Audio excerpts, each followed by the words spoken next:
Hi, and welcome to another episode of SWITCHCast, a podcast delving into the world of film, brought to you by the team at Switch. Thanks so much for joining us. I'm Charlie David Page. I'm Daniel Lemon. I'm Brent Davidson. And I'm Chris Edwards. It's Thursday, the 31st of August, 2017.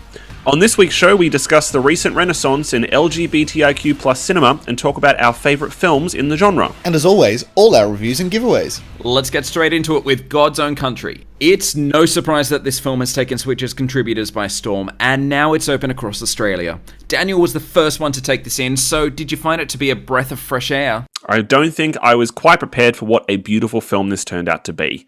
Johnny, played by Josh O'Connor, is a young Yorkshire farmer given the responsibility of running the family farm after his father, played by Ian Hart, suffers a stroke.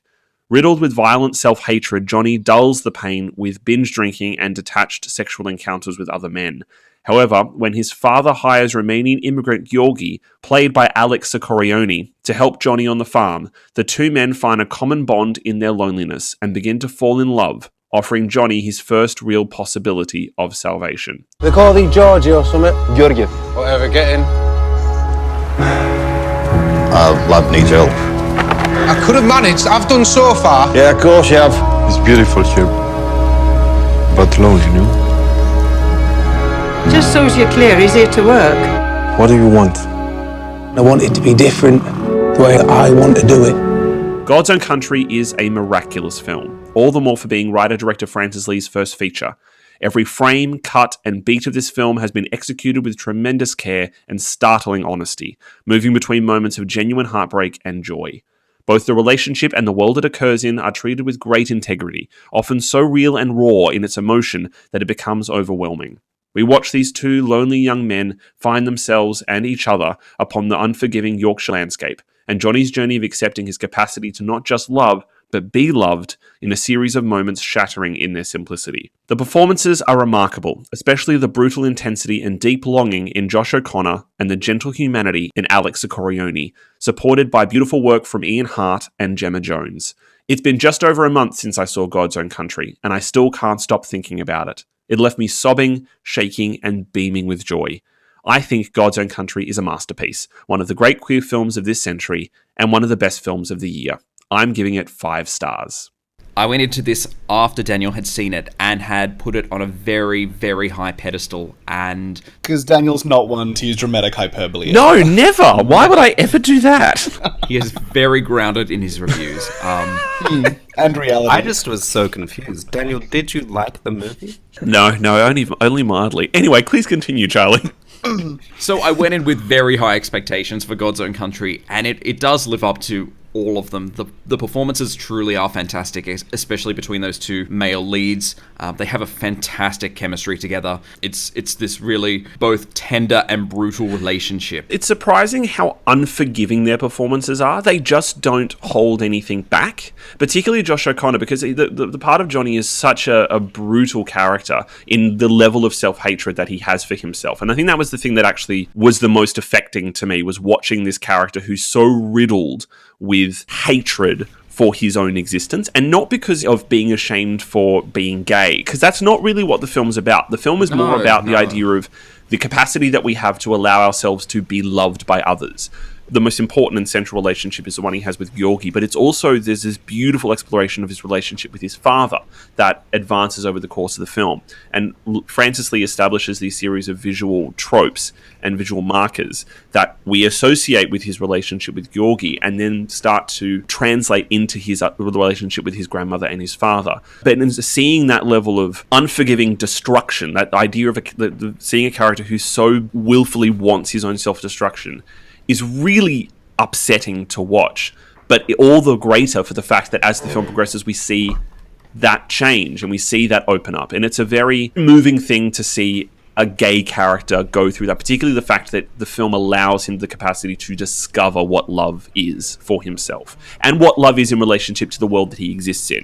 One of the wonderful things about the film is it doesn't fetishize the idea of growing up on a farm or farm life. We're so used to seeing that in a queer context presented as kind of like, you know, an arousing, titillating thing. But Lee kind of circumnavigates all of that to go, no, this is a legitimate world they exist in, and it is part of who they are, as much as their sexuality is, and working in tandem with that. I completely agree with you. He's a product of his of his upbringing, and I think what the context that needs to be provided here is that his mother didn't die, she left. Yeah. Was that... She left. So his father, their relationship is so complex because obviously the son reminds the father of the mother who left. So there's this world of, I guess, like toxic masculinity where no one can express their love. And even the grandmother is very much on the father's side, which is very confusing. And this whole role of running the farm is very much thrust upon Johnny. You know, it's not something he's exactly willing to take on, and it's an expectation that he will, which kind of complicates things even further. One of the many wonderful things about this film is the fact that it is an exploration of toxic masculinity, but the fact that Johnny is gay almost doesn't actually enter into it. The real pull for him is not the fact that he's gay, it's the fact that he's gay in that landscape, and the belief that he has that in order to be attracted and fall in love with a man, he can't be where he wants to be, which is at home. So he then responds by hating both of those things. And only when Georgi turns up is he able to realize that I could have my life here where I want to be. There is something so earthy about Georgi. He's just he comes in and just grounds the whole film. He's phenomenal. And it's so subtle. He barely has any lines. Like, most of the acting between Georgi and Johnny is mostly done with look and, like, small touches. Yeah. And there are some moments where those small touches are just like, heartbreaking. Yeah. There's a small touch that's in the trailer that's probably the one that got me the one most. At the hospital? Hospital. And you're just like, and it's too much. It's the intimacy of their relationship which is shown that really makes this stand out. Those two just put absolutely everything on the line to make this utterly convincing. And I think that's the reason why that whole revelation of Johnny accepting that he can be loved works so well, because it's believable. It's not just some bullshit that we're saying. It's actually a transformation you see on screen. And he changes. Are they first-time actors? No, Alex Socorione is from Budapest, and so he's actually has done a lot of work in Europe. And Josh O'Connor is an up-and-coming actor, but he has had a few screen credits. But this is the first major work for both of them, particularly for Josh O'Connor. But I mean, the other person that needs tremendous credit for this film is Francis Lee. Like, it still shocks me that this film was made. When I interviewed him, I assumed that he must have gone through some sort of film school training, or like that, because the film is so assured and so bold and confident that I assumed he must have had some sort of formal training in filmmaking, and he hasn't. And yet it's a film that allows the space for those characters in this relationship to develop. It doesn't fall into any of the traditional tropes or traps that these kind of films can end up in. There's the frustrating thing of hearing people continuously compare it to Brokeback Mountain, which is a disservice to both those films, because they are nothing alike. Oh, they're a little bit alike. They're a little bit alike, but they're set in a remote landscape. Two dudes falling in love. Everybody hates it. But the difference is that the sexuality of the characters in Brokeback Mountain is the point of Brokeback Mountain. It's the way that the sexuality of those characters occurs within that time and place in American history and in the American landscape. The beautiful thing about God's Own Country is it's not a coming out story. When the other characters comment on the relationship between Johnny and Georgi, it's not as a surprise. It's commenting on it almost as if it's expected to a certain degree, or commenting on the effect it has on everything else, not necessarily on Johnny's masculinity. And that's a very brave and bold thing for a film to do, particularly when it's exploring that level of masculinity in a rural landscape. And just to kind of finish off with my never-ending praise for this film, which I could go on for hours. Growing up on a farm, I grew up on a farm in Queensland, and one of the things that really shocked me about God's Own Country was how much it captured the lifestyle of living on a farm, but it didn't turn it into anything that needed to be idealized or fetishized. It was very black. There are moments in the film, like you see lambs being born, and this great moment where Johnny preg tests a cow. And I won't tell people how this is done, but it's quite a graphic procedure. And I've seen my stepdad do it. So when I watched the film and I saw them do that, I went, you're not faking that. You're actually doing that. You're actually elbow deep in a cow. And when I spoke to Francis Lee about this, I said how affecting that was to see the integrity of that lifestyle presented. You instinctively know if someone's faking that. And so it was a celebration as much of living on a farm and the processes of being on a farm and what it requires. And he grew up on a farm in Yorkshire, so he was able to use his knowledge of growing up in that landscape and his knowledge of the fact that the film had to occur during the lambing season. So he was able to know, if I made the film in this period of time, I'd be able to capture those things for real. And just, it's about Johnny finding the realization that he can stay. Most queer films would have him leave, but it's him realizing, maybe I can stay here. Maybe I can have this life and make something for myself with this person who I've fallen completely in love with. And also the same for Georgi on his side. The film also explores, to a certain degree, the immigration crisis in the UK after Brexit. So the incredible level of racism for people who've come from outside of the UK. And so there are moments in the film where Georgi's Romanian background becomes an issue, more of an issue even than Johnny's sexuality. So it's about these two men finding where they can fit in a world where they don't believe they have the right to fit. I know you love literally everything about this film. I don't know if anybody else picked up on that. What? That's Chris's contribution. What? Does he? Oh. Don't you like this film? I have to agree. I liked nearly everything about it. What did you like? The only thing that I really didn't like, the ending for me wasn't ideal. Really? If it was me and I'd been through the same experience, I wouldn't have treated it the same way. Yeah, but I get that. Because a few people, I think Jess said the same thing, because Jess has seen it as well, and she said similar things when we talked about it. I know that it was slightly idealized in a bit of a way, but I felt like I needed that. I needed a queer film where that happened. I needed a queer film where I walked out not being depressed. It was like the same experience of coming to, I mean, we'll jump to this when we talk about queer film later, but like the end of Carol, where you go, they will end up together. Like that in itself.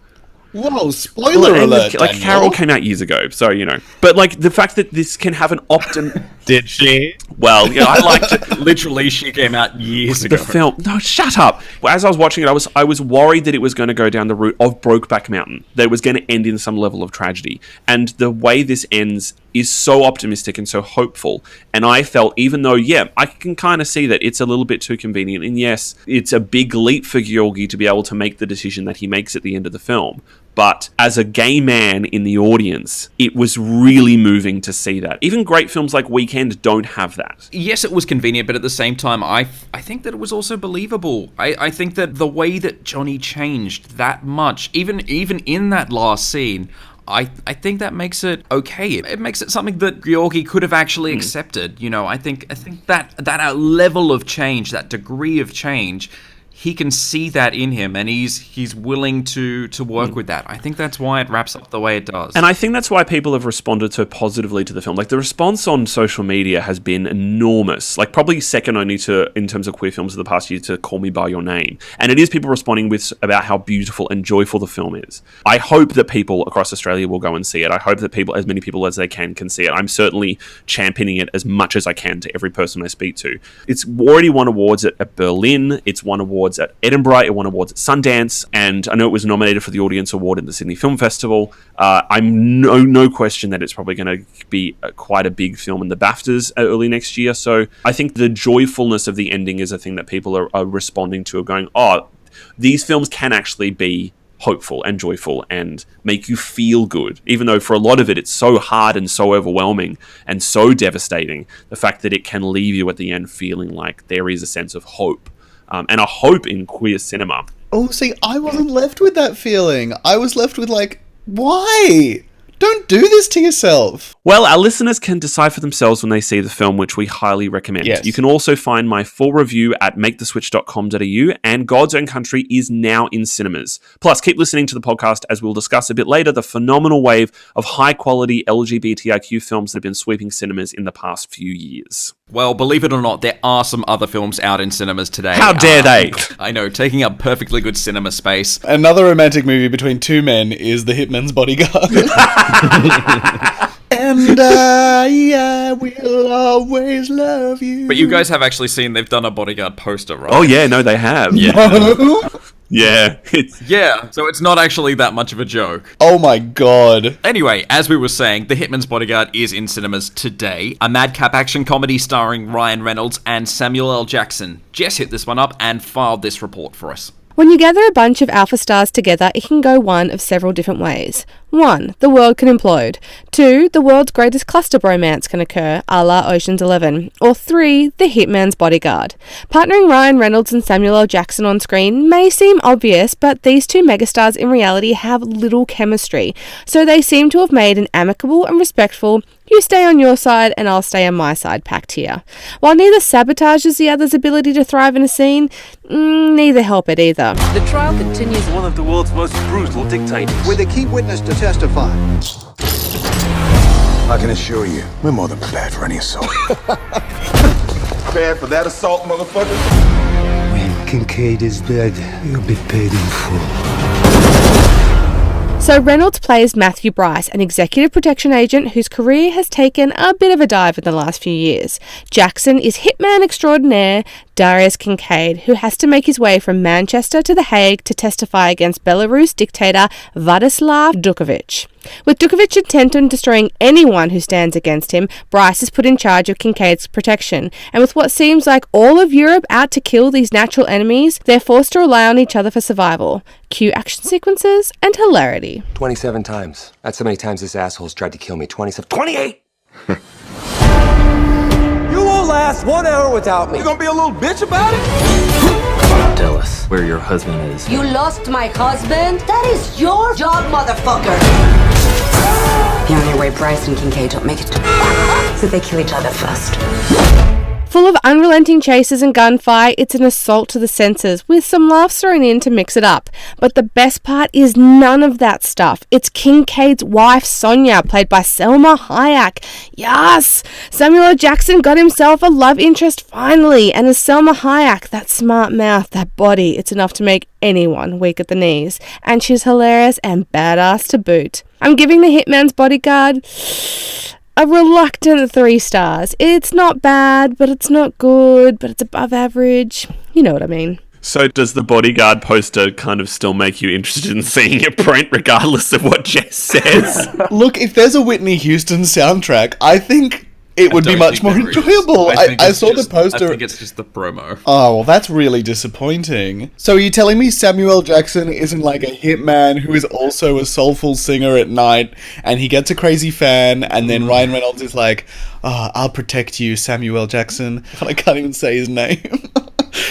And then, like, he sings Queen of the Night, and then he sings a bunch of other Whitney Houston songs. I think that's a movie I would prefer to see. And will one day be played by Paulini in a major musical. So when I saw this poster, I thought to myself that it really looked like a film that they sort of made using star power, thinking, Samuel L. Jackson and Ryan Reynolds are pretty hot property right now. Let's put them in a movie together and see if we can make some quick cash. The trailer looks very crass. Like, almost a bit obnoxiously crass. I mean, I saw the poster and thought it was a fake film. It looks like someone on the internet photoshopped 2 actors together and was like, wouldn't this be fun? No. I think a lot of the world's hoping that it's a fake film. Maybe that's how it got made. Maybe someone in a studio went, hey, wouldn't this be funny if? And they made that poster and went, oh. Just like Geostorm, how they made a film out of a tagline for a film. Taking the world by storm. How do we do that? Literal world storm. Done. Well, you can't get much more literal than a title like The Hitman's Bodyguard, can you? You can't. Terrible name. Unless... I still don't believe this film exists. until you're in a cinema, Chris, and you're sitting in front of it, you will refuse to accept this film exists. Exactly. Until I'm on a flight overseas and it pops up as the only option that I have, I do not believe this film exists. I've seen no footage. I've only seen the poster. This film doesn't exist. And you work at a cinema, so for you to not have seen any footage is actually that's quite a big deal. Thank you. I honestly hope there's at least one scene where Samuel L. Jackson throws on a wig and sings a Whitney Houston song. I would be shocked if there isn't. I would be genuinely shocked, because that is the kind of joke that they would be making in this film. Yeah, absolutely. It's like you need to hide your identity. Quick, pretend to be Whitney Houston. Done. Actually, I would see it just for that one scene. No, there's just like 100% somewhere in the third act as something dramatic is happening. The song kicks in. This is the most banal conversation about a film we've ever had. We've not discussed the film at all. I don't think there's a film and I think, in case none of you have realised, none of us are inclined to want to see it because it looks exactly like what you said, Brent. It looks like someone went, hey, let's put these two people together, swear a bit, hit some people. They probably won't even have Ryan Reynolds take his shirt off. So what's the point? No. Why would one see such a thing? You know, it's like when, The Wall, that one with John Cena and Aaron Taylor Johnson, and I asked Jake, do they take their shirts off? He's like, no. I was like, well, then what's the fucking point of putting them in the film? Thank you for making the question about John Cena being shirtless I'll play Brent for a minute. Fuck off. But again, he's not going to be shirtless in the desert. That's just not practical, Daniel. It's hot. In many ways. Just like Charlie Hunnam is not going to be shirtless in the jungle. That's all right. Charlie Hunnam takes his shirt off in everything else, so that's fine. Well, if you dare, The Hitman's Bodyguard is in cinemas now, and you can check out Jess's full review at maketheswitch.com.au. Also out today is Ali's Wedding, the new Australian multicultural love story. Jake took a shot on this film and filed this verdict for us. Ali's Wedding follows a young Iraqi-Australian Muslim in Melbourne who deceives his parents into thinking he's studying medicine while caught between an arranged marriage and a love match. Ali is the kind-hearted son of a Muslim cleric who, despite the best of intentions, just can't seem to make the right life choices in his efforts to make his father proud. My dad has a saying, a lie begins in the soul and then travels the world. You follow in the steps of a great man. May you draw upon his wisdom for your exam. You never told me you were doing medicine. Didn't know I needed your permission. But tell me, you got the top mark? Guaranteed. My son is finally a doctor! You just told the biggest lie in the world. We're gonna do medicine together. There's this girl at the mosque. Diane, she's really nice. The Lebanese one. She was born here, wasn't she? You know the rumors we hear about girls born here. I was born here. Ah, your sister. When I'm with Diane, I feel like I'm me, It's weird because you're engaged. Based on true stories from the life of Osama Sami, this film takes place entirely within the Muslim community, which is significant for a local film. It presents audiences with a slice of Australian life that many will be unfamiliar with, or even fearful of. Also of note is the amount of warmth, humour, and affection with which Ali's community is lovingly rendered. Australia is multicultural. There are Greeks, there are Italians, Arabs, Indians, and Chinese, a variety of cultures, and it's time, definitely, that this was more widely acknowledged. Local films that mix authenticity and heart, like Ali's Wedding, are a great start. 3.5 stars. In terms of timing, it is very funny, this film coming out like within a few weeks of the Big Sick. I just kind of, I did think that when I was reading about it, went, oh, this. But isn't that nice to have a really good range of interesting, diverse films out? That's kind of cool. Well, it is, and it's also just really exciting, regardless of its quality. The fact that it's an Australian film, particularly with the politics at the moment around minorities and cultures. This film's coming out a few weeks after Pauline Hanson walks into the Senate in a burqa, for fuck's sake. Like it gives you a lot of hope for Australian cinema not just kind of falling into the same rut that it always seems to, and it seems to have of late. What rut is that? Well, Tell me more. I can't. I've been trying to think of this for a while. I can't think of the last Australian film that I genuinely really loved, at least since probably The Babadook. I haven't really seen anything that's set my world on fire. I mean, that wasn't that long ago. It wasn't, but I mean, the Babadook was coming out for years of like consistently some really great films. Like, there was kind of great barrage of The Dressmaker, and 52 Tuesdays and Snowtown, and there was this great surge of exciting, interesting new voices popping in Australian film. And that's the other really exciting thing about this film, is that it's made by a relatively young team. It's also the first big film for Jeffrey Walker, who's a young filmmaker who's been working for television in the last few years, and I think has actually worked a bit overseas. And this film, by virtue of the wonderful reviews it's gotten and the great responses it's had at the film festivals and awards it's already started to win, have started to place him in a really exciting place for a young filmmaker. For those of you who don't know, the most obvious piece of information about Jeffrey Walker is that he was one of the Bronsons on Round the Twist.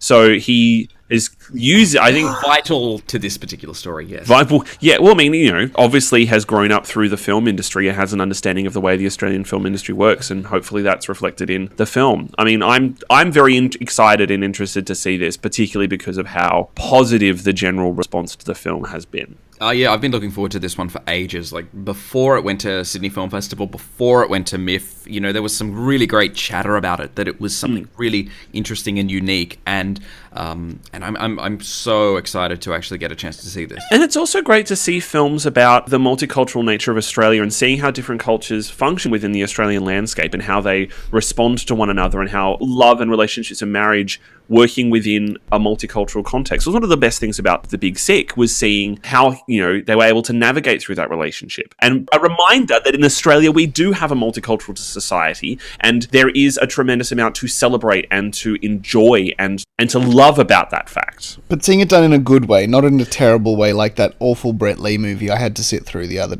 once. Oh, God, I'd forgotten about that one, about the Bollywood one about cricket? Oh, no, it was another one where he was a professor at a university teaching... I'm sorry, what? Brett Lee was a professor at a university? It opened, some film festival that I went and saw once, and it was only recently as well, in the last year or two. Brett Lee was the professor, and he was teaching, Australian English, and, actual line was all right, class, and next week we'll be discussing Sheila, so try and use that word in the next week. Oh my God. And everyone's yeah, it was so bad. Un-Indian, that's it. Oh my God. I don't want to say that I left early, but I might not have made it to the end.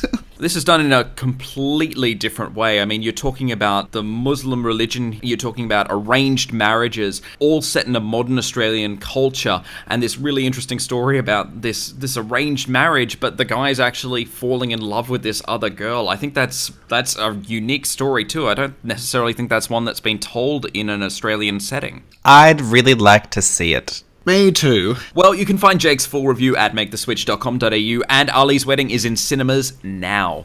Also out today is Small Town Killers, a Danish comedy crime drama, although I use those genre references very loosely. Friends and business partners Ib and Edward are both in lifeless marriages, with the passion well and truly thrown out the window. One night after getting into a drunken stupor, the guys hire a Russian hitman online to take out their wives, only to wake up the next morning in a panicked regret. When the wives inadvertently catch wind of their plan, they hire an assassin of their own, and hilarity ensues. Except sadly it doesn't. What could have been a brilliant crime caper is instead reduced to a cheesy colour-by-numbers script. It's absolutely packed with cliches, and despite the odd laugh and a few touching moments towards the end, it's not enough to make up for an uninspired story. I'm putting this one out of its misery and giving it 2 stars. This is really surprising, because you'd think that with this whole Scandi noir thing that's happening in the world right now, that the Danish would be able to pull off a bit of a crime comedy drama farce that it sounds like this is. But sadly, the comedy doesn't work, and there's no noir. Yeah, but Danish people aren't known for being funny. I'm looking at pictures of the film now on the poster, and there are moments it looks like it could be Fargo. The poster looks reminiscent of a film like Seven Psychopaths. And I was hoping it was going to be Seven Psychopaths. I really was. And unfortunately, I was completely disappointed by this. It just misses all of its marks. You end up with a drunk Russian assassin. How cliche can you get? And then you get this weird the females hire this British nanny assassin. She's Mary Poppins, but it sounds to me like it's a whole bunch of the way Danish people view everyone else. It's impossible to actually say why the film is the way it is from my point of view, but it just doesn't gel together. There's some really nice moments about this elderly woman whose home they're building, and this kind of comments on builders kind of rorting people. Oh, which is a very old cliche. We've heard that. They're not, really. So it's going on all these tropes that just feel super dated. It feels like it's something that should have been in existence in the 80s or the 90s, not 2017. And there's only really room for one mad nanny assassin, and that is Maggie Smith in Keeping Mum. That's literally the only great nanny assassin that should exist. That iconic film that everyone talks about constantly. And that's Maggie Smith in real life. Yeah. Hey, she's great. She kills people with frying pans. That's wonderful. Daniel Lemon with the up-to-date references. Hey, I love that film. That's really good.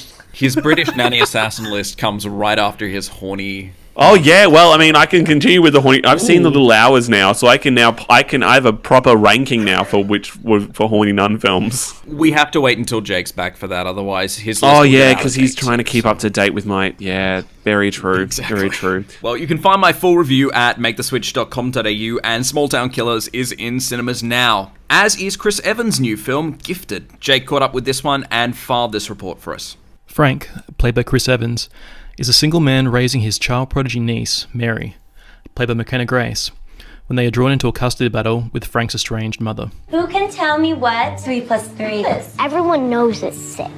Mary, can you stand up, please? Can you tell me what 57 multiplied by 135 is? 7,695.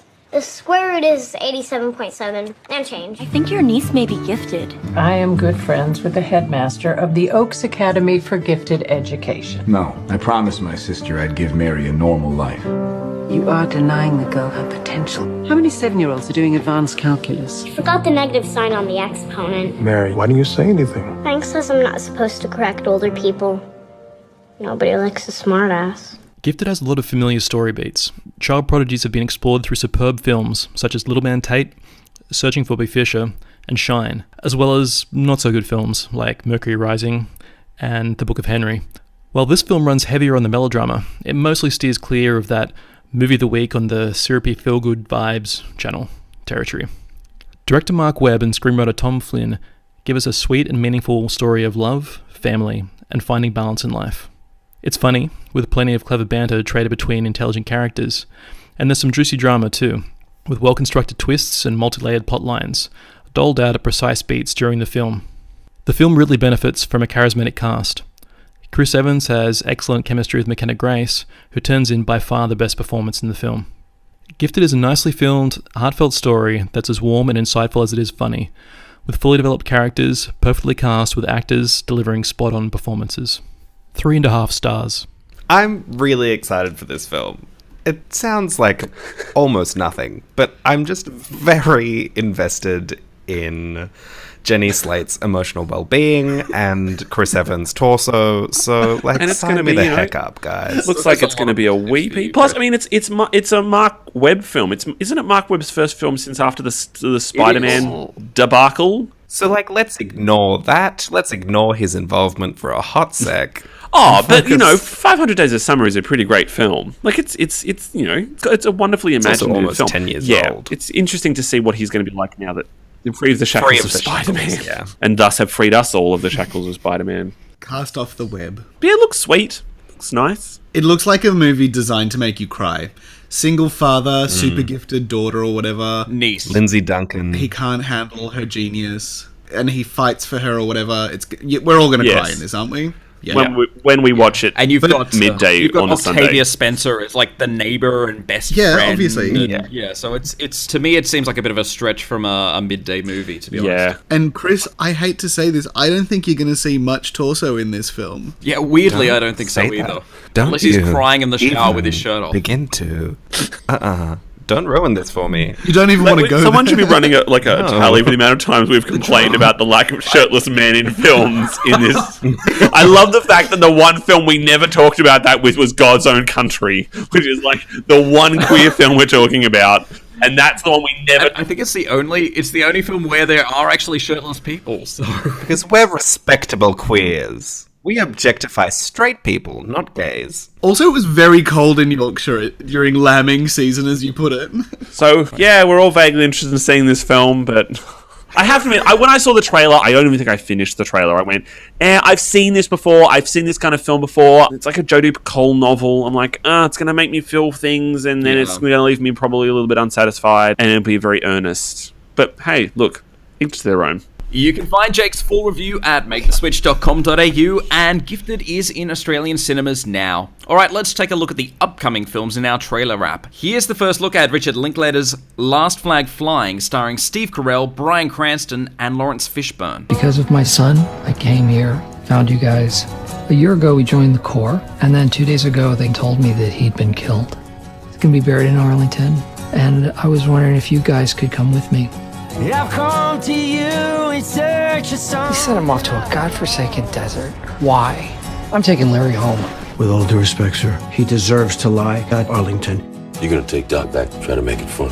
You're cutting off your nose to spite your face. Did you look at these faces? They've already been spited. There's something really nice and sweet about this trailer, and Richard Linklater is, a consistently very fascinating, very appealing director. Agreed. So that, just his involvement makes me a bit more interested. But have any of you seen, because I know it's supposed to be a spiritual sequel to Hal Ashby's 1973 film, The Last Detail. Have any of you seen that film at all? Can't say I have. No, it's a blind spot. I keep meaning to fill it. I assume him saying that it's a spiritual sequel means that having seen that film will not be necessary. But it is interesting, the idea of a director like Richard Linklater deciding that he wants to follow on from a film that's at least 40 years old, and a film that most of the general audience haven't seen. I believe it's based on a book. It's based on because The Last Detail was based on a book, and this is based on the book that was the sequel. Oh, okay. I didn't know that. Okay. So I don't believe it's like an official sequel.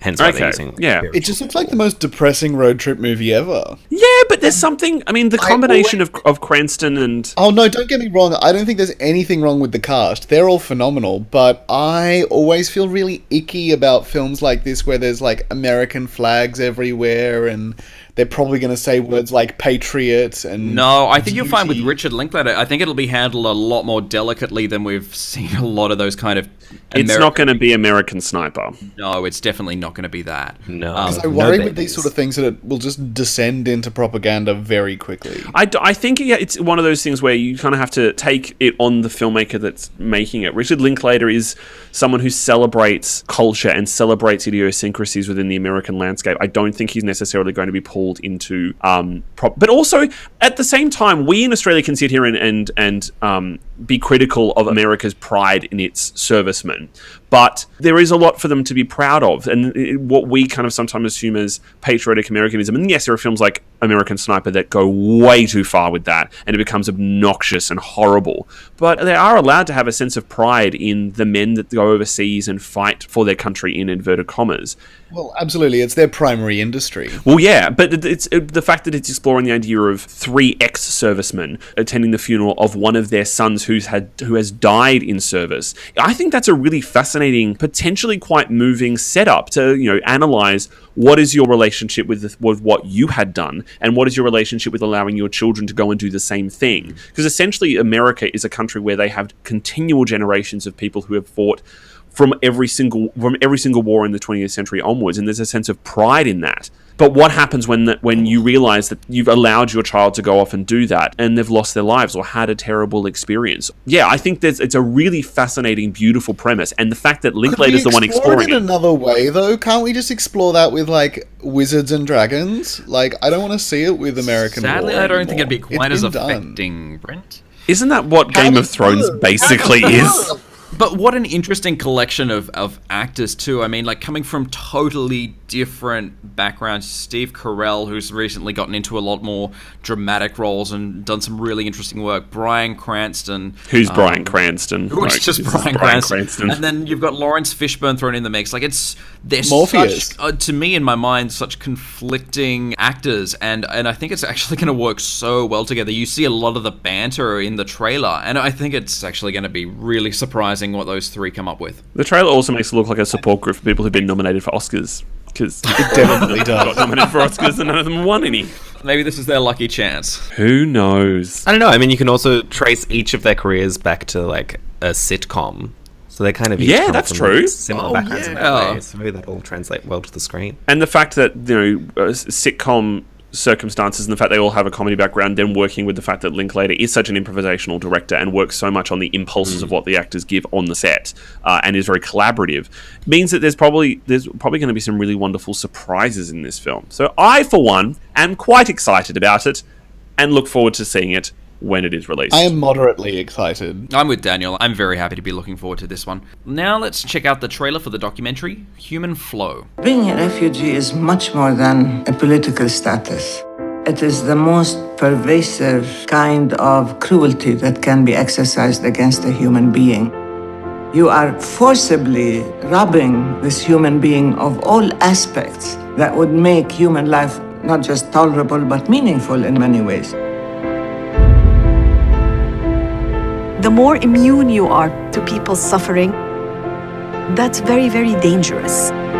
It's critical for us to maintain this humanity. I mean, the main thing that I got from this trailer is just how beautiful this cinematography looks. Like, holy shit. Like, this is like Baraka level. Yeah, obviously taking some pretty intense, heavy subject matter, but some of the imagery created is just fantastic. And I think that's got the potential to be more affecting to the audience, to have these beautiful images capturing such immense suffering and immense inhumanity, which a lot of times is a very effective method to enact change and enact a response out of an audience, particularly with such a tricky and controversial and political social issue as the refugee crisis. And I mean, the thing that's so beautiful about the cinematography is the fact that it captures the enormity of it. Like the amount, just the sight of thousands upon thousands of human bodies. And it says in the trailer, filmed over 23 countries, and though we're a bit distanced from it in Australia, this is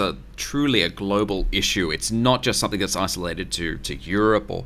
I don't think we're distanced from it. I think we distance ourselves. There's a little bit of both. Ooh. Well, at least our politicians do. I actually wasn't aware, because I was vaguely familiar with Weiwei as an artist. I hadn't realised that he was actually a director as well. Have any of you seen any of his previous work? I mean, there was an exhibition of his work in Melbourne recently.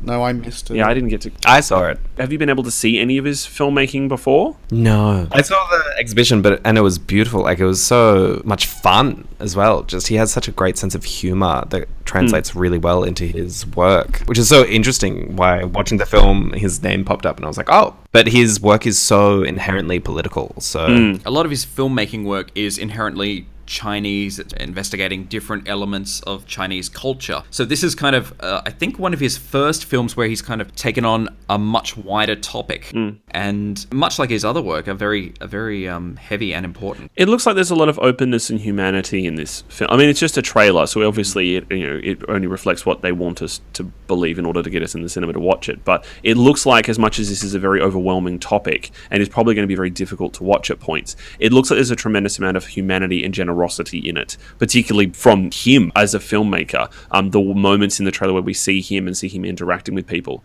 there is an open conversation in it, which makes it feel like this might be one of those examples of a documentary trying to do some good that may actually help to do some good in some capacity. Well, let's hope so. And finally, let's take a look at the first trailer for the Benedict Cumberbatch narrated Walk With Me. I knew early on that finding truth is not the same as finding happiness. You aspire to see the truth, but once you have seen it, you cannot avoid suffering. Otherwise, you have seen nothing at all. We take a vow to not have any personal possessions. So we don't have money, we don't have a bank account, we don't have a credit card. If we are always in chaos, that's not sacred sound. A smile can be a beautiful sound. So the practice of mindfulness helps us to learn how to live our life deeply. That way we will not waste our life. They say that they have no worldly possessions. It makes me wonder who's financing this film about Buddhism, right? Well, I guess someone's just... Maybe it's the litany of celebrities who get quoted in the trailer. Oh. Like Oprah is quoted at one point. Oh, she's got money. She's got a few dollars. I mean, look, it looks vaguely interesting, but is it enough to support a documentary? I don't know. Also, it feels a little bit racist. He speaks perfect English, but they've given him English subtitles for everything he says. Yeah, that's a bit weird. I think the actual topic itself of Buddhism is actually would be quite an interesting thing. And I think, and mindfulness. I think that would be quite an interesting topic for the Western civilization to see, just an insight.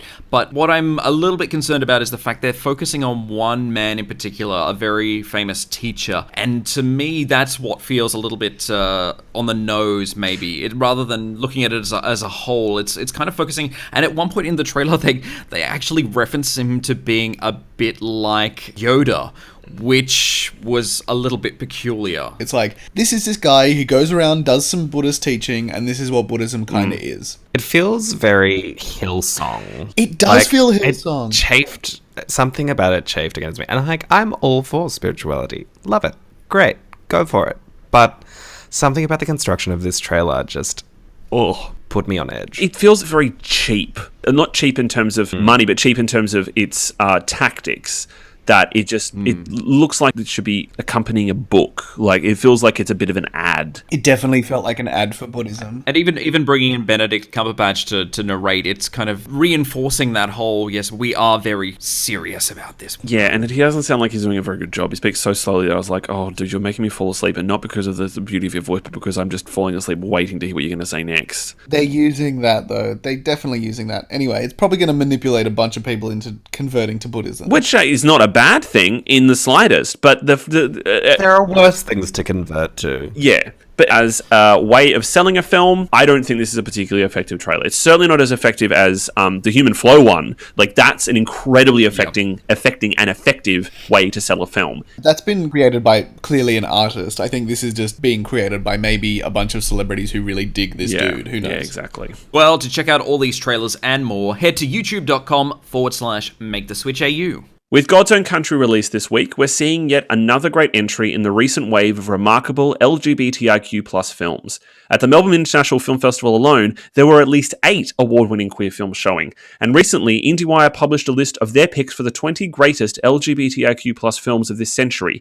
Films like Carol, The Handmaiden, Tangerine, Call Me By Your Name, and the Oscar-winning Moonlight have shifted queer films from obscurity to the mainstream and introduced new stories and new voices. In my recent interview with God's Own Country director Francis Lee, I asked him why he thinks we're seeing this renaissance in queer cinema. I think it's, particularly this year, is extraordinary.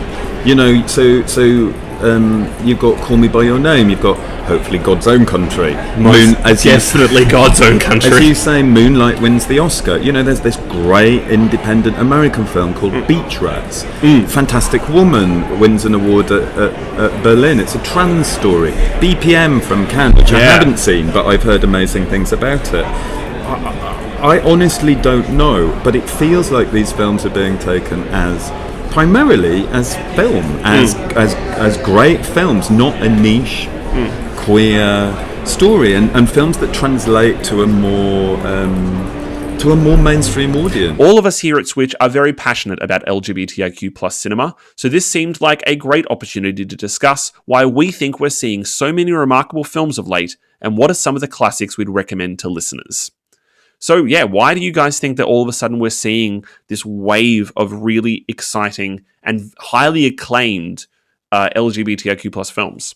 Well, I don't know if I'd call it a wave. Like, I think the building blocks of this kind of movement have been happening for over like 20, 30 years now. Like, you look back at the 90s American indie scene, and that's kind of built into this. Do you think there's something about the last few years, or something of any kind of shift within paradigm or the conversation, that means that all of a sudden these films are starting to win major awards in major film festivals? More and more of the world, unfortunately not Australia, but more and more of the world is leaning towards these ideas of marriage equality, so they're not being sort of considered as much gay anymore or queer anymore. Now they're becoming just love stories or relationship stories, because these relationships are legitimized. They're not on the peripheral. They're not fetishized. They're not these little things anymore. They're just normal, for whatever you want to call normal, but they're legitimate. And so we're just exploring another relationship story instead of it being, I mean, it is inherently queer, but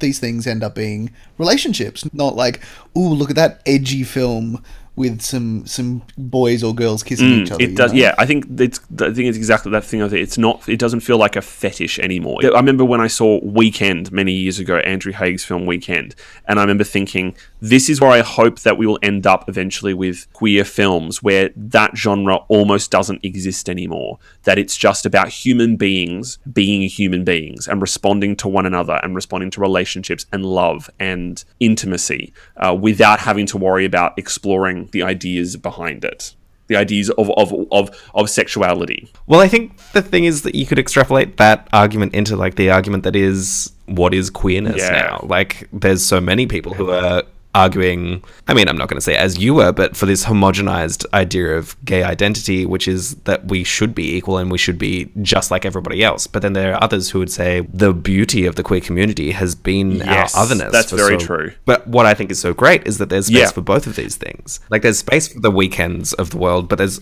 also like there are so many more diverse stories that are being able to be told. I think that's the really exciting thing about the wave in LGBTIQ plus cinema recently, is that the balance is starting to find that there is those films like Weekend, but then you have films that are exploring the trans experience or women's experience. Like, we're looking through lists of the great queer films, because I've been looking up a few of late, and the thing that always strikes me, and it's something I feel very guilty about, is I haven't seen many films about queer women, and there are many great films out there about that. I mean, there's films like Carol and The Handmaiden in the last few years that have been able to, but there aren't as many films of the female experience of queerness that have been hitting the mainstream as much as the male experience, which of course brings its own discussion on itself.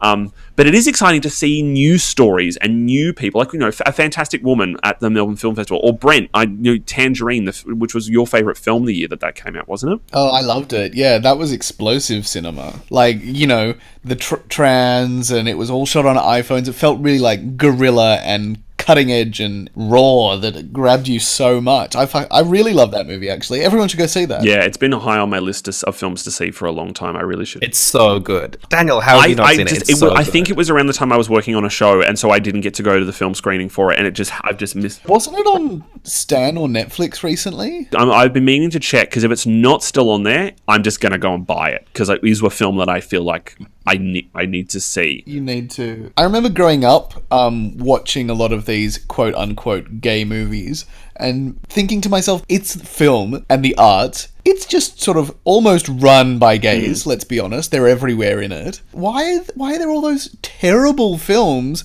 like... I don't know, Eating Out, what are those other terrible ones? Yeah, like, those shitty TV series like Dante's Cove and crap like that. Basically just lame excuses for softcore porn, and it always made me think, like, surely there are better stories to tell than this. Why do people think gay movies and then suddenly go straight to those kind of films? Well, I'm going to get mildly shady for a moment, but, like, I have these... two friends, this gay couple, who I love and adore. They're great. But I viscerally remember having this argument with them because a year or two ago, it was the start of the year, and they were going to have this year-long project where they watched all these gay queer films. And I was like, that's so amazing. And we started talking about it, and they're like, yeah. So we watched last night, like, Eating Out, and they were making this list of these terrible excuses for queer films, which were just about other gay, white male couples. And I had this argument with them where I was like, well, the point of queer cinema is that it tells so many more stories, and that there are so many more people involved in this movement and have been for over 50 years, and blah blah blah. Ended up having this mildly drunken rant at them, and then I don't think they did the project at all. But watch important films like Paris is Burning or Head On, Exactly. There's a great documentary about queer cinema called The Celluloid Closet that was made in the 90s that covers the entire history of queer representation in cinema up until that point.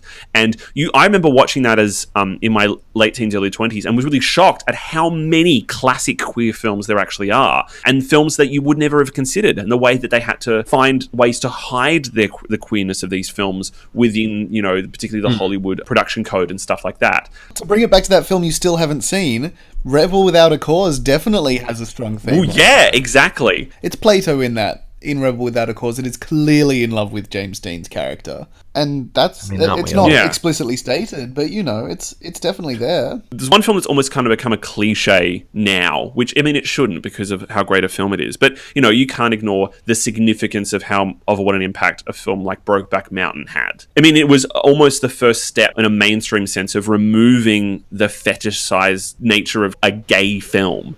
It romanticized it, yeah. Yeah, it did. And I remember that was also a massive effect on me as someone in my early 20s of going, so they're just people, and this isn't about throwing a bunch of stuff at me that's supposed to arouse me and has no intelligence or integrity whatsoever. And that film has so much integrity and so much heart and generosity. And I remember thinking after that, all of a sudden I was starting to notice more of these kinds of films.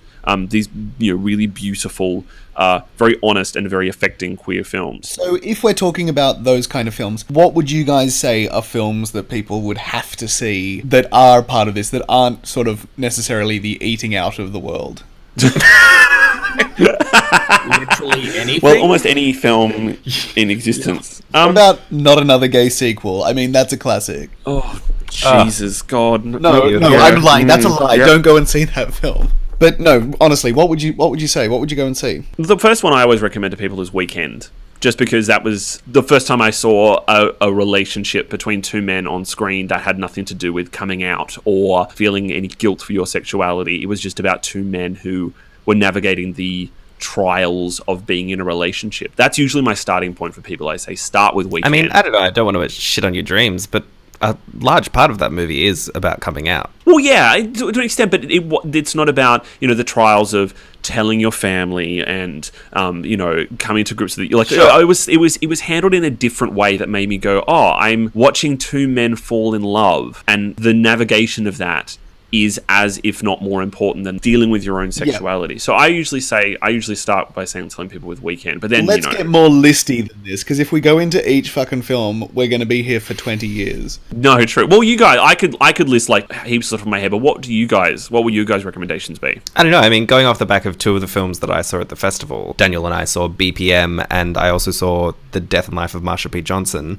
And so I think two kind of interesting counterpoints to both of them that are more involved in the history of the queer rights movement would be, Paris is Burning is just a rip-roaring good time, and How to Survive a Plague is another documentary that is just beautiful and heartbreaking. I've already said it in this little segment, but Tangerine, because it's exploring a story that isn't necessarily as often spoken about, the lives of trans sex workers, definitely.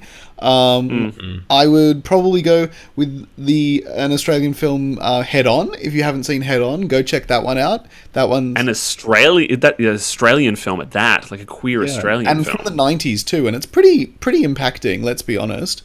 What else? God's Own Country. We've already said you need to go and see that. Daniel wants you to go and see that, so at least do it for Daniel.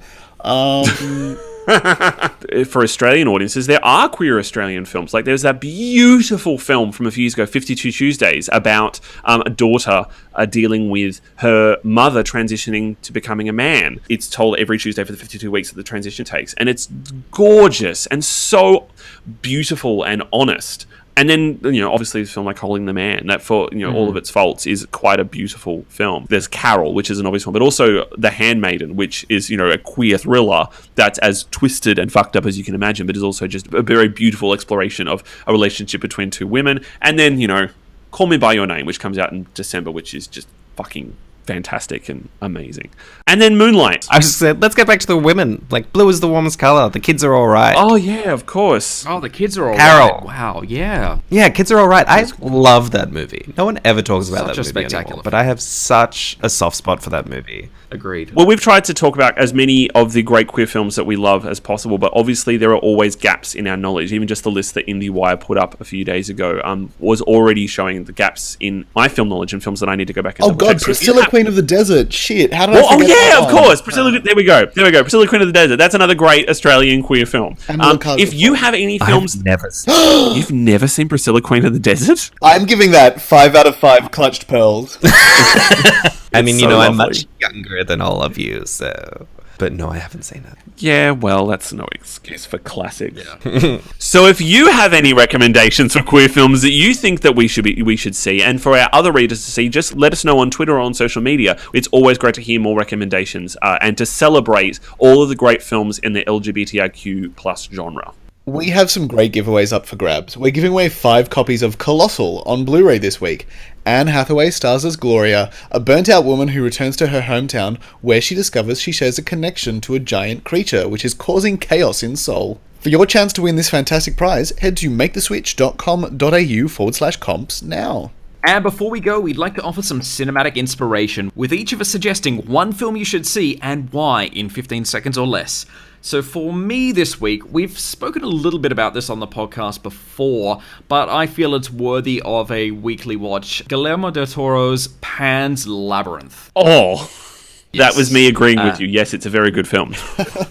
Not like you were coming in your pants. Else, Daniel, but let's move on. That works too. So what a spectacular little film. And I shouldn't say little, it's fucking enormous.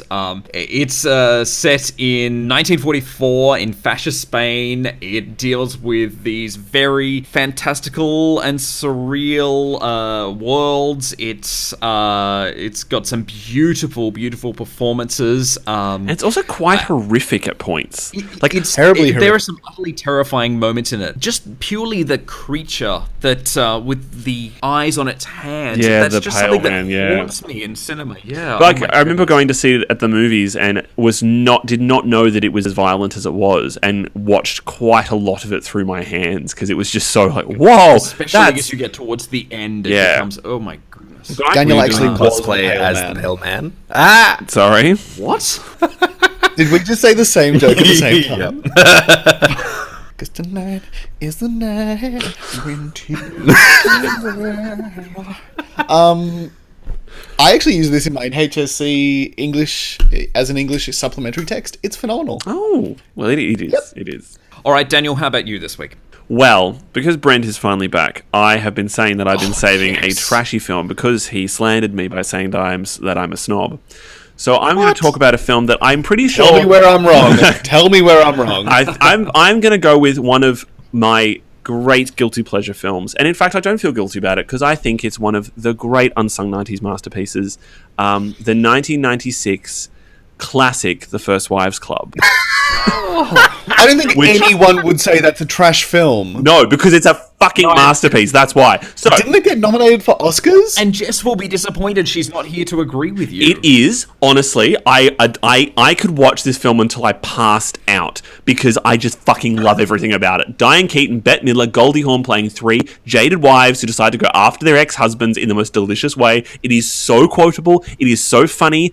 Goldie Hawn reacting to a vacuum cleaner is one of the greatest moments in the history of cinema. It also has the most ridiculous supporting cast of women. Maggie Smith, Sarah Jessica Parker, Elizabeth Berkley. Like, it's just Marcia Gay Harden. It's a ridiculously great film, and I love everything about it. And it's one, that's my recommendation. If you've never seen, speaking of great gay films, First Wives Club, when you see those three women dance off at the end of the film in all white suits to You Don't Own Me, You Will Die of Complete Happiness. I just feel like you need to change your idea of what a trashy film is, because that's not a trashy film. I think the reason why I keep saying it's a trashy film is because I'm apologising when I really shouldn't be apologising for loving everything about this film. I don't think there's anything to apologise about. I think there's a musical in the works. It's happened and it bombed quite badly. I can picture that. Yeah. Yep. I mean, are we judging whether a film is a classic film based on whether it's being made into a musical? Because that's actually our proviso, which is why I suggested Pan's Labyrinth. Oh my god, Pan's Labyrinth the musical. That scene where they sing about like getting their skull bashed in with a wine bottle. My favorite bit. What a number. What stage magic. Yes, as an antidote to my many weeks of highbrow films and horny nuns, I'm going to go with The First Wives Club as my recommendation this week. You are welcome. Breath of fresh air there, Daniel. And now I will never speak of a film like it again. Okay, Brent, how about you this week? This is really tough because I normally have a little something up my sleeve, but I've completely blanked out on this section. So I'm going to go with the film that I mean, Daniel took your trashy film. Yeah, I know. I was going to go First Wives Club 2. Ugh. Damn it. There's a sequel? Oh my god, imagine I would die. Imagine they're rebooting every fucking thing left, right and center right now. I want to see a fucking First Wives Club reboot. I want to see those three women come back, and I want to see them take down more ex-husbands. I want to see that film. Hollywood, listen. This is what the people want. Okay. First Wives Club 2. First Wives Club 2. The Reckoning. First Wives Club. 2 wives too good. Yes. Please continue, Brent. What is the plot of First Wives Club 2? Never mind. It'd be called something stupid like Second Wives Club. On next week's segment, Brent will present us his pitch for First Wives Club 2. Okay, so as you all know, I'm a big fat nerd, and I'm going to go with a film that I only recently saw but have always been recommended, and then I realised why it's just so wonderful. You should all go and watch Gattaca. It is on Netflix. Had you only just seen Gattaca? Yes. I'm quite impressed. Like, most people study that in school. I know. Oh no, I did Blade Runner and Brave New World. But Gattaca is beautiful. It has Ethan Hawke and Jude Law when he had hair. And it's really good. Oh, what's her name? Uma Thurman's in it too, and it's set in the future, genetic profiling and all that sort of futuristic stuff. And the color grading and the cinematography is phenomenal. Michael Nyman's score is pretty special. Yeah, it's actually just a really well-rounded film, and I'm sorry to not give you something as classically trashy as I normally do. I promise to have The League of Extraordinary Gentlemen. A League of Extraordinary Gentlemen for next week.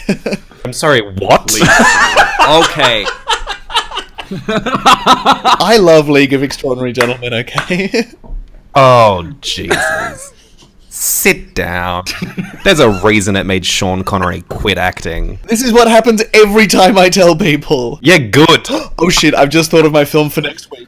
Yes! I was like 8 years old and I loved The League of Extraordinary Gentlemen. And then I turned 9 and was like, oh wait, actually it's terrible. Turn 9. My mum and I used to watch that film every Sunday afternoon and fall asleep watching it. Like, it was our Sunday afternoon. Okay, we don't need to relive this memory. We really don't. Okay, Chris, this is your first week on the podcast. This is your big moment. What is your film recommendation for this week? Well, look, it was just such a high-pressure situation, and I thought to myself, I was like, oh god, how do I announce my presence? How do I let people know who I am? And I was originally going to go with something a bit gay and female-focused and, you know, a musical, but I haven't rewatched that in a while, so I'm going to save that for next week, and instead I'm going to go quite the opposite direction and go with a late Hitchcock that I didn't see until last night, and it's called Frenzy. Oh. Extrapolate. Frenzy is like early 70s Hitchcock, so it was, you know, a bit past his prime, but it's set in London. It's about a serial killer on the loose, the necktie murderer, strangler, something, who, you know, just casually rapes and murders women. But it really has some of Hitchcock's most jaw-dropping cinematic moments. Like, I didn't realize how great it would be. I had heard kind of rumblings about it, but then finally sat down and watched it last night, and, you know, it's a bit rough and choppy at times, but yeah, some sequences, some scenes are really up there with his best. And it was his first film that he made in England after he came back, wasn't it? After he left the US for the many, many decades working there. Yeah. I think so, yeah. Yeah, I think it was the first British film in decades. Well, starting off with a bit of a legend there, Hitchcock. And yes, some other fantastic suggestions this week too, so hunt them all down. So you can find the links to all the articles we've talked about on this week's podcast at maketheswitch.com.au. Please subscribe to SWITCHCast on iTunes or your favourite podcast platform, and don't forget to rate us. And stay in touch on Twitter. I'm at Charlie_David. Daniel? At Daniel Lemon. Brent? At Brent C. Davidson, and once again, that's the letter, not the body of water. And Chris? At Chris C. Edwards. That's the body of water, not the letter. Don't find me. Like it. Follow it. You can find us on Facebook, Twitter, Instagram, and YouTube at MakeTheSwitchAU to stay up to date with all the latest reviews, news, trailers, and giveaways. And you can find all the notes and links to everything we've discussed on this week's podcast, as well as other episodes, by visiting switchcast.com.au. On next week's show, I'll have my verdict on the highly anticipated adaptation of Stephen King's It. And I'll be reviewing the new Tracy Letts and Deborah Winger marital drama, The Lovers. Plus, we'll be sharing our thoughts on the Aussie indie comedy That's Not Me. Thanks so much for listening. We'll see you all next week.